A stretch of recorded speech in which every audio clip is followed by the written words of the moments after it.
Նյութը, որտեղ խոսվում էր, որ Մոսկվայում հայկական դպրոցներ չկան, մեկը գրառում էր կատարել։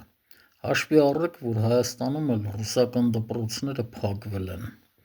1920 թվականից մինչև այժմ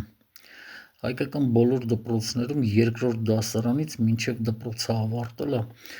բոլոր աշակերտները անցնում են ռուսերեն։ Սովետական շրջանում ռուսները Հայաստանի բնակչության մոտ 2%-ն էին, ոչ ավել։ Բայց ռուսական դպրոց էր գնում աշակերտների 30%-ը և միգուցե ավել։ Մինչև 1960 թվականը Կրասնոդարի երկրամասի Սոչի Լազարևսկի շրջանում կային հայկական դպրոցներ։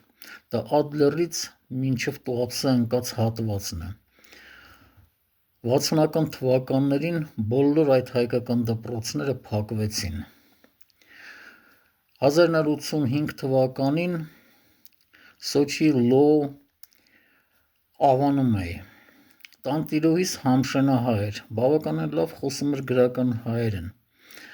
Ասեցի, որտեղից գիտեք գրական հայերեն։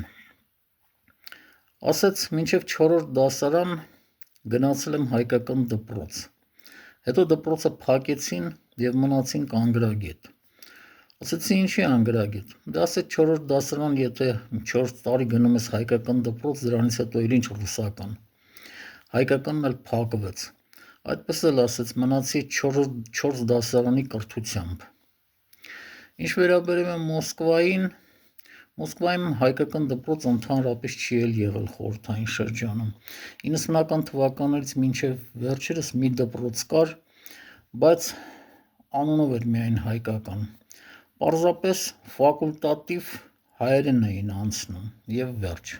Եվ կարծեմ տնօրենն էր ազգությամբ հայ։